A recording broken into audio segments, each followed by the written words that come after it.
Robert, thank you for joining me today on the Mind Body Home podcast. I'm really excited to chat with you. And so, quite honestly, I'm just going to dig right in if that's okay with you. Please do. Wonderful. So, I am going to kick things off with what it looks like when you leave a dream career for a path of greater purpose. And I know that you have your own personal story to share, leaving a career in aviation for a greater purpose, such as the art of storytelling, which just, I mean, sounds so beautiful. I can't wait to hear more about it.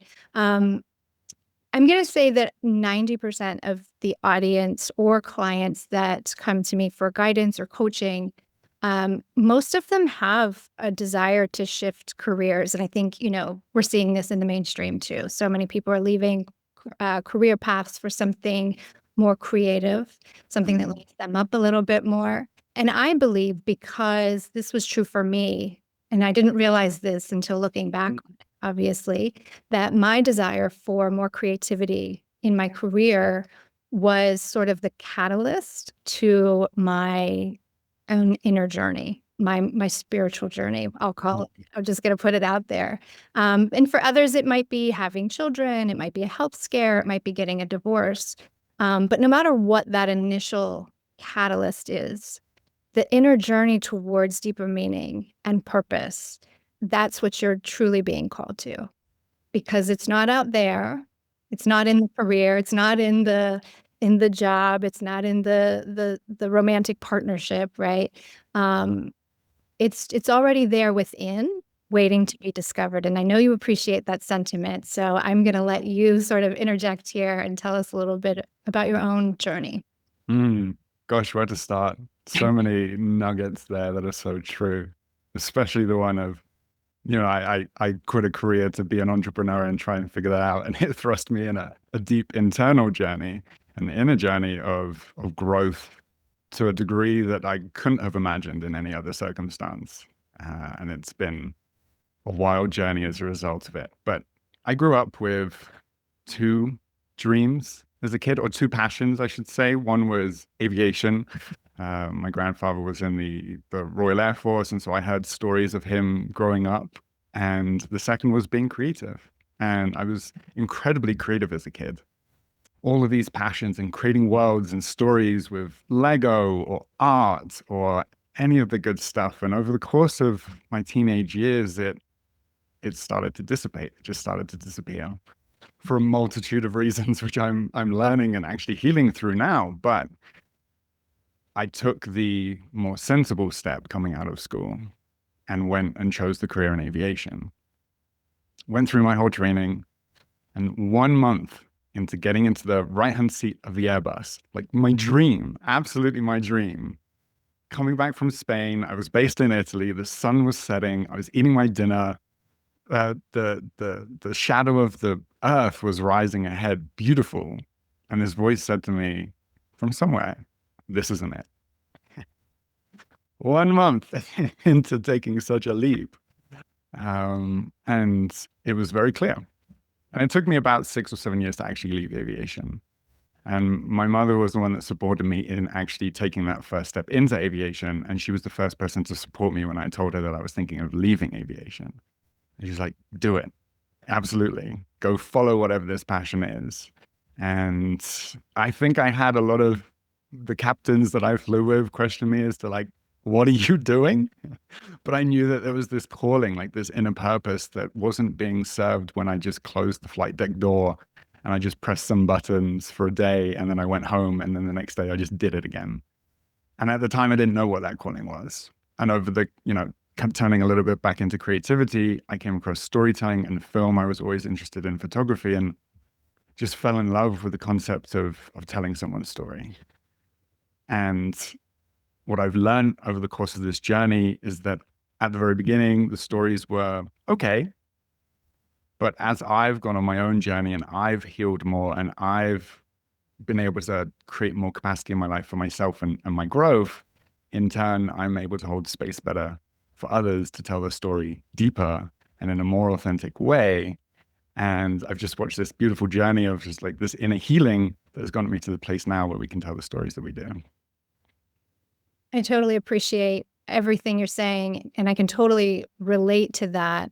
When I was feeling called to leave my job in corporate, I had my interior design studio was a side hustle, and for two, maybe probably going on 3 years, I was just grinding away in my side hustle. I wanted to leave my job. I wanted to leave my job. And I was the breadwinner. I held the insurance. My husband was the stay-at-home father for quite a few years, and there was this, how am I going to do this? How am I going to leave this career? There's this fear there. Um, I eventually did it, was super proud of myself, and was like running on a high. And then about a month later, I was like, I don't know if I want to do interior design anymore. Do you know how afraid I was to tell my husband? But like your mother, he was my biggest supporter, and he knew that, whatever was next, it was going to work its way out. And it did, and it is. And you're so right about when we continue working on ourself, and the driving force behind that is finding that creative essence within. We can hold space for others. And so I think, when we talk about the journey, the inner transformation, I know you appreciate this too. It's already there, right? It's just waiting for us to find it. But we're always looking externally, always. We're always Mm. looking to other people and situations for validations, and that's not the way. Or have something force you to find it internally, i.e. business. When things don't go the way you plan them to, it just shines this big, great mirror in your face and forces you to look within. And it's not been an easy path. Like, I quit a career in aviation and I was very good at being a pilot. I wasn't very good at being an entrepreneur. I read one book called Sell Like Crazy. I'm like, it's easy. It's so easy. We're going to ace this. We're going to be millionaires within our first 6 months. All of these things. Like, we went in with such bold goals, and we got a little bit lost along the way. I think my wife is in business with me as well, and she was the brave one too when I said, like, let's quit our jobs and tomorrow let's just like lean into this.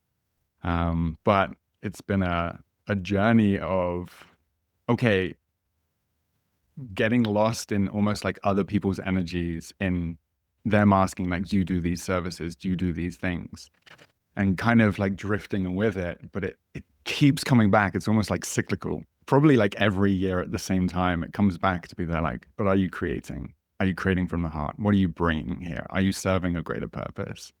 And business, yeah, it plays some funny games. When you quit your career for purpose, and then when you find yourself 6 to 1 year later not doing that purpose, it makes sure that you bring it back, and it Yeah. makes sure that you do the work necessary to get to a place where you can serve in that way. And it's definitely been that journey for us.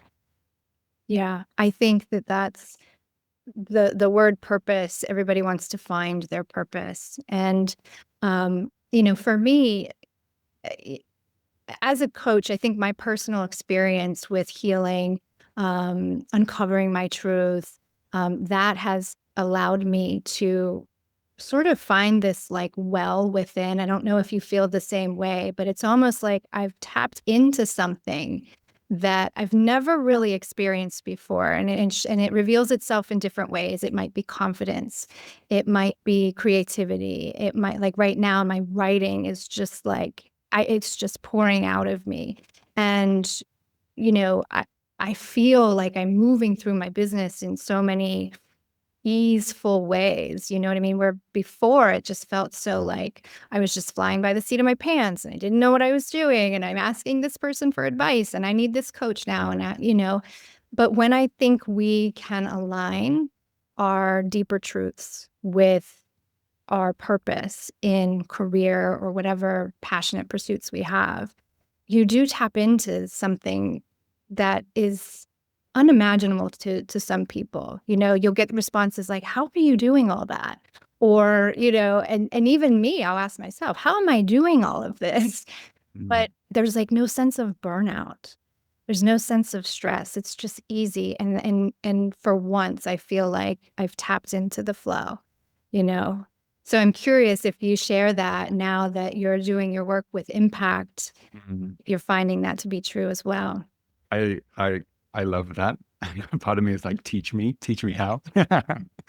um, Now, yes, actually, it's the last 6 months. The first few years was definitely just the learning curve of how do I market? How do I even create offers? How do I do these things? And just going out and testing and trying to figure out the things that I didn't know before. And yes, asking a lot of people for advice or hiring contractors to help us. And it never quite worked. And all of these different aspects. And it gets to a point now where I've developed enough of the business acumen and understanding through our own trials and working with our clients and so on, that then it almost allowed me to relax into the creativity. And these last few months has definitely been that of, I think there's like an element of self-worth that has been deeply embedded in my own journey of not seeing myself worthy to do the thing that I truly wanted to do over the last few years. And then as I've grown self-worth through my practices, it gets to a place where I can actually take action on them, which to me means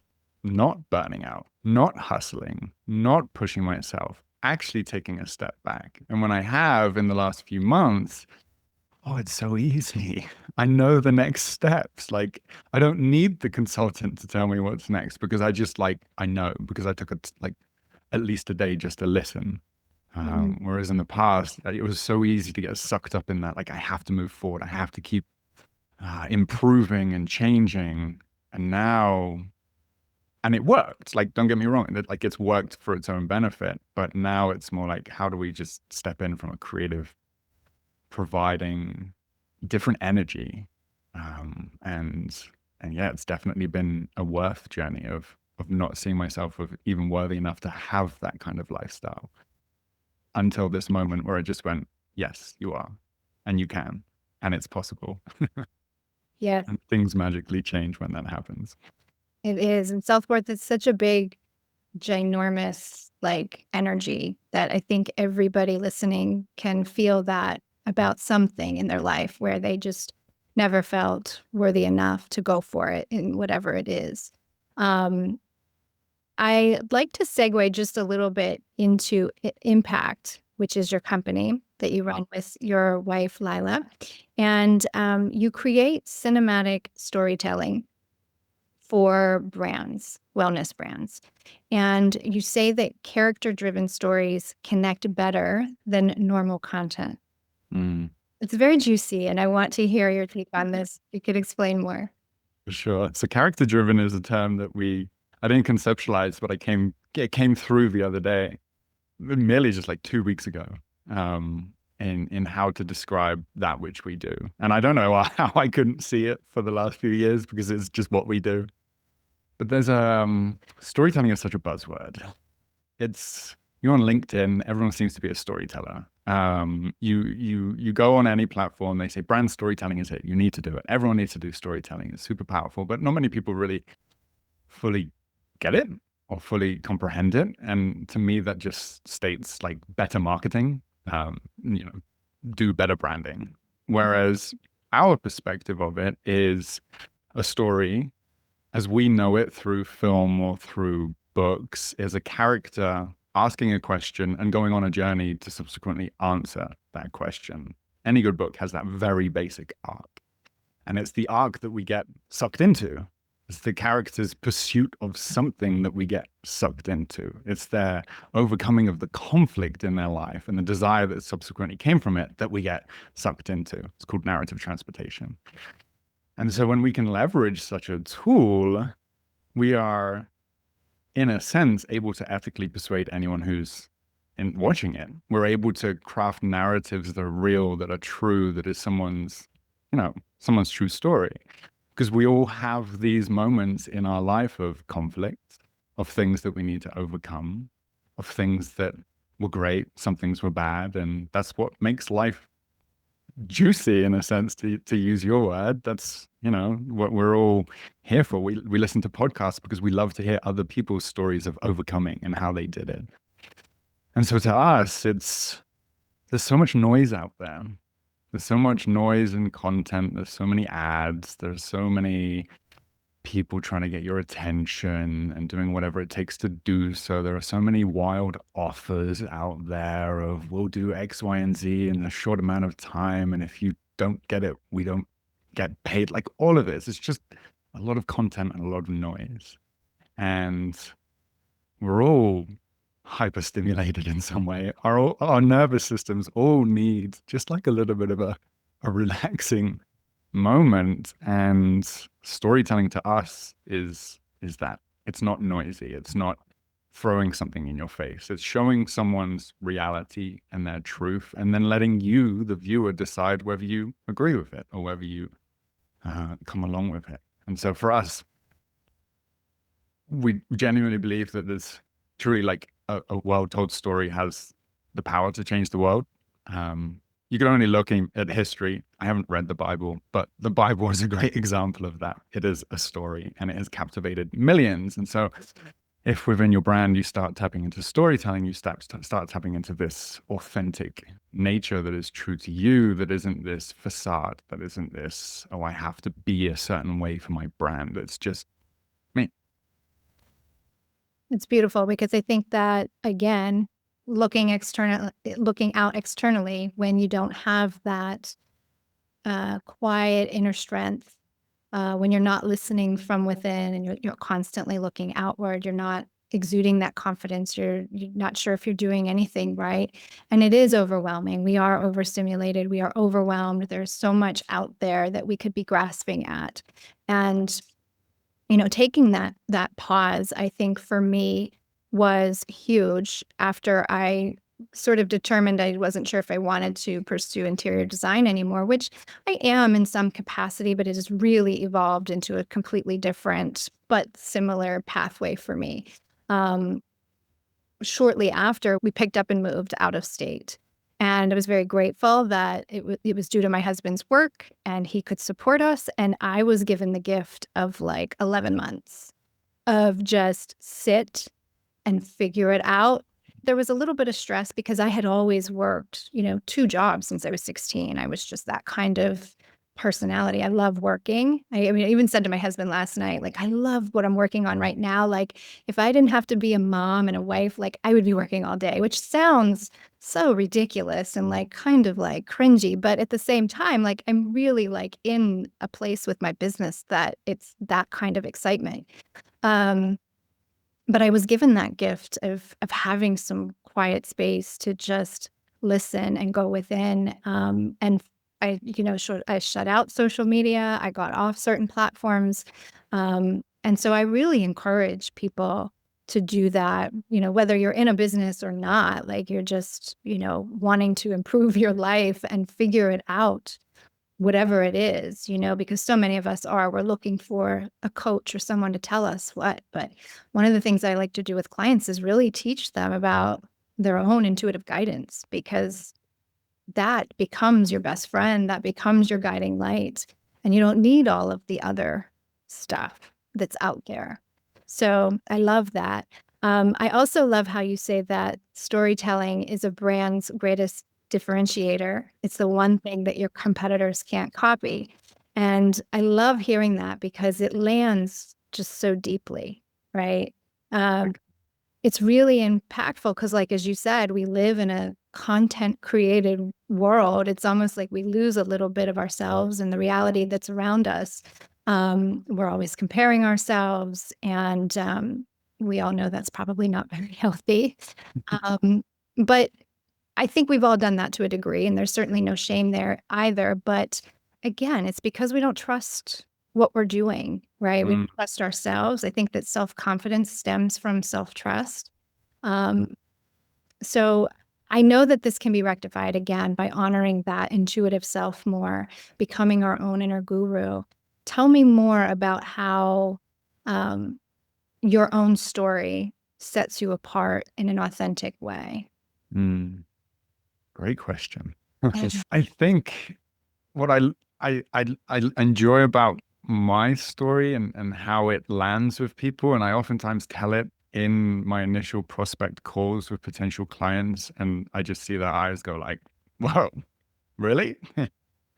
Is that like I did the shiny object thing?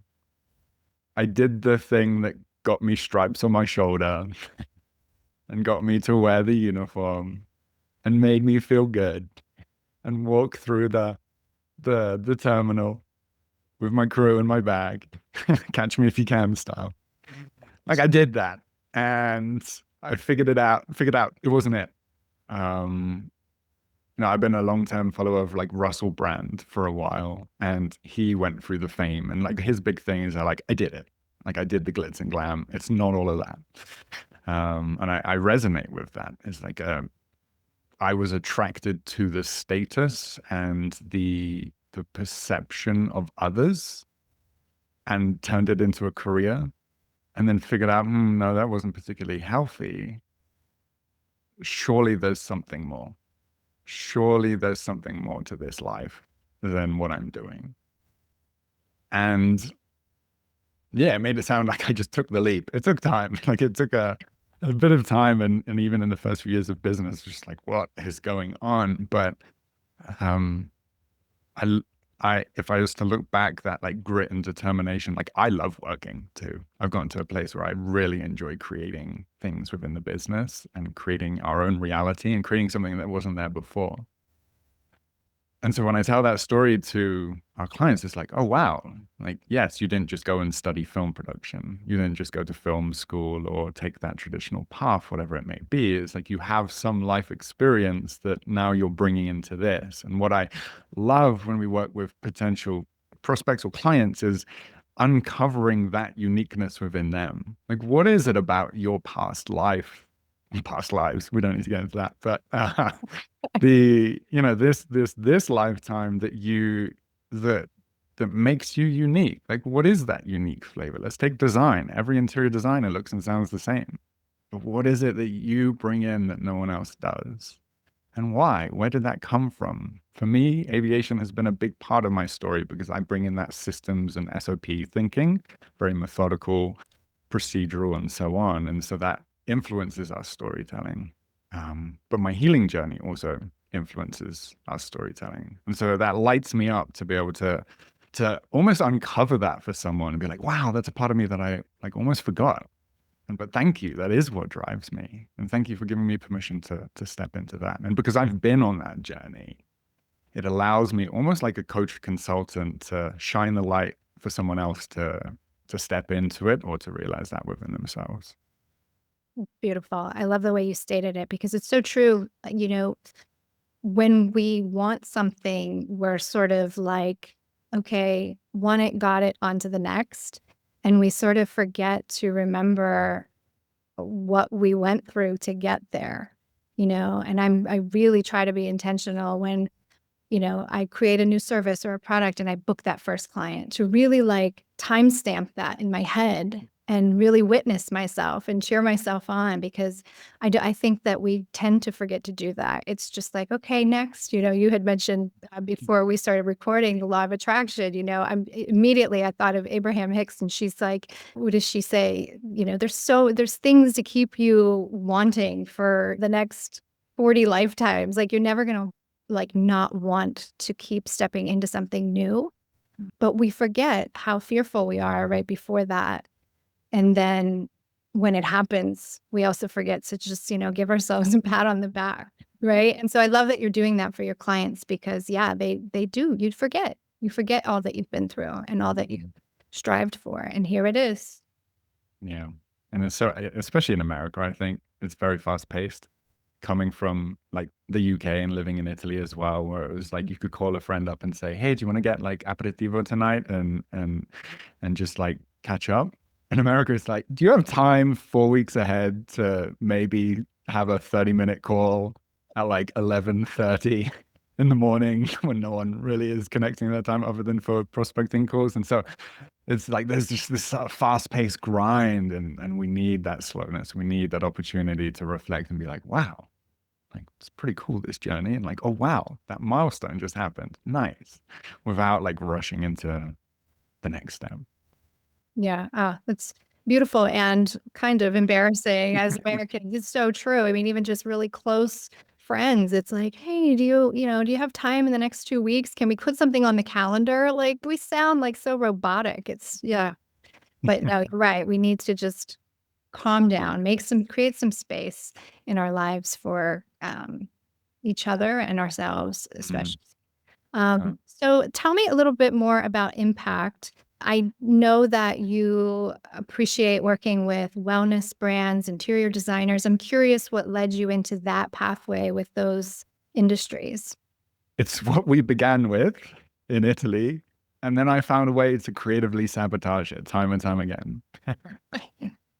Truth be told, it's been a journey. We started in Italy making films for like the hospitality sector, Michelin star restaurants. Like it's very like culture and like the design culture in Italy is huge, and it just felt natural. And then we moved to Boulder, Colorado, where there isn't Gucci, it's Patagonia and Birkenstocks.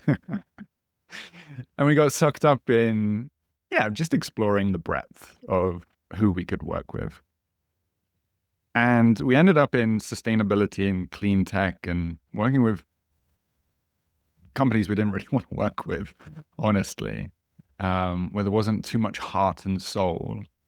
And it was just over a year and a half ago that I was meeting with a friend who worked at National Renewable Energy Labs in Colorado. And she said, "Oh, the sustainability issue isn't like a tech issue, it's a psychological issue." And like deep down, I knew that, but it's almost like I couldn't see it in that moment of time. And just this light bulb went off. It's like, oh, yeah, that's so true. Like, we're damaging the planet for not tech reasons or even like capitalistic reasons. It's more just like we're not very whole and healed within ourselves. And so subsequently, we spew our trauma out onto the world and damage it in many ways. And over the course of a weekend, I completely rewrote our strategy. And the next Monday, we were focusing on a different niche. And because I realized that in that moment, it's like, oh, actually, design influences how we feel and interact, and wellness and pursuing that influences how we are. I've seen it within myself, like when we talked about it before, but the when I'm more whole within myself and I increase my capacity to feel and my capacity for love, then I in turn am in better, like I'm better as a servant in a sense, or my purpose is stronger because I have more capacity to hold that space for others. And yeah, great design does that. You go into a space and you're like I feel different. Why? Well, it's been designed that way. And I think there's a movement to what the wellness design sector is now the fastest growing sector in the built environment, and for good reasons. And so it was just a return to what we were doing before, really. We started with hospitality and a focus on design, and we returned to it, but now with a bit more I'm a bit more savvy from a business standpoint and can help our clients much better. And um, the connection to wellness through design and hospitality is what we focus on. So we work with designers, architects, but also with hospitality brands and hotels. But those that are kind of pushing the boundaries of what's possible for healing and for in turn creating community and creating spaces that heal. Hmm.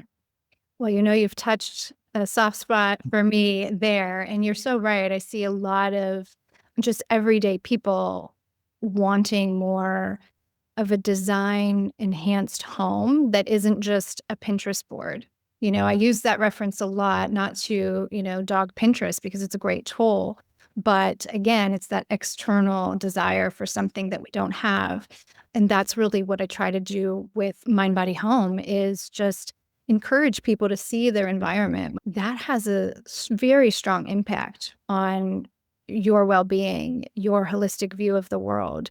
And, people are craving that now. And I think COVID was the biggest catalyst for that, being forced to be in our home and realizing how our homes are not supporting us in any way. They're probably adding to our stress and our overwhelm. So really sort of using the home or any environment as sort of this playground for exploration, right? And your own transformation.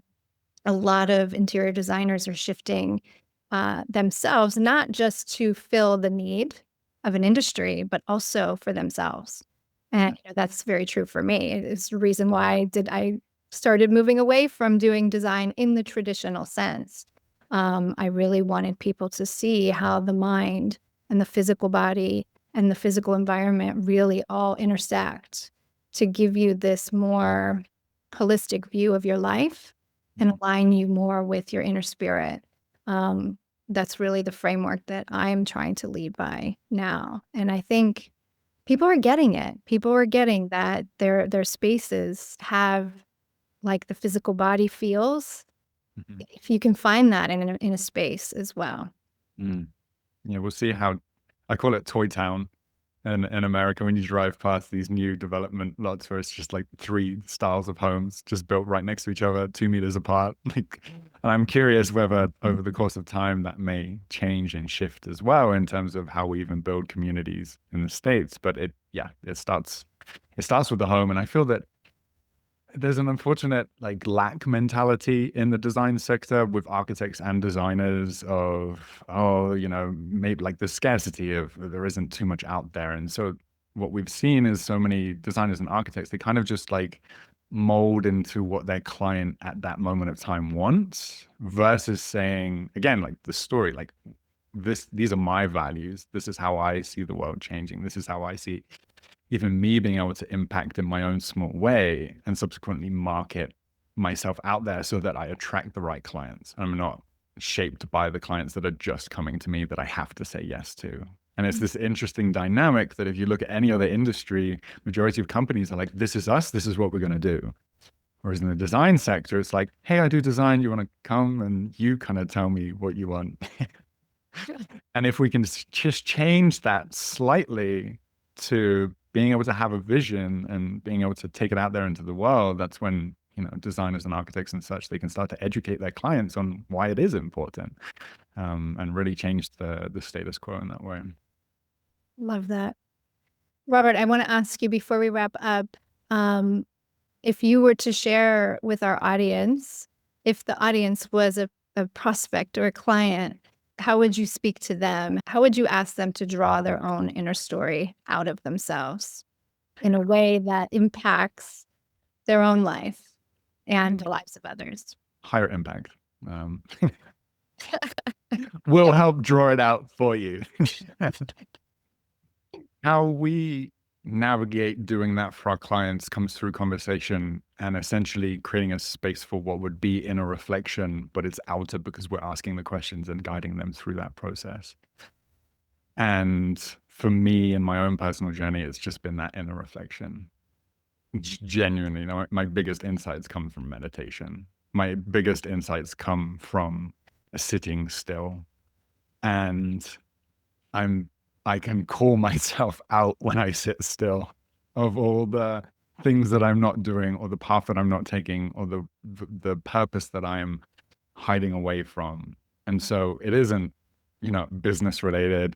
Yes, we have questions that are like business related that we would run in a facilitated way. But the advice that I would give is really just to sit still, because in those moments I have found that I have always returned to purpose, and I've always found the energy with which to then take that out into the world with confidence versus hiding away.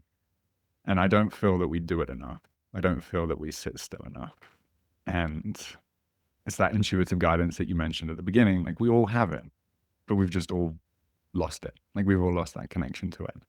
And when we start to listen to it, that's when truly like great things can happen in our own lives and subsequently the world. Beautiful. Thank you, Robert. What a breath of fresh air. I enjoyed having you here on the podcast today. And I'm so grateful that you left aviation, because look at you now. You're speaking so, enthusiastically about creative pursuits and finding the well within. And you're making an impact. No pun, maybe a little bit of a pun intended. Thank you. Thank you, Robert. To learn more about Robert and Impact Cinematic Storytelling, visit their website at impact.eco. I hope you enjoyed today's conversation. I have one more guest for you later this month, so be sure you're subscribed and following the Mind Body Hone podcast wherever you get your podcasts. If you prefer the video version, you can also subscribe on YouTube. Links to everything, as always, is in the show notes. Reviews of the podcast is how I expand my reach. If you enjoyed this or any episode, a positive review is greatly appreciated. Until next time, my friends, so much love and gratitude.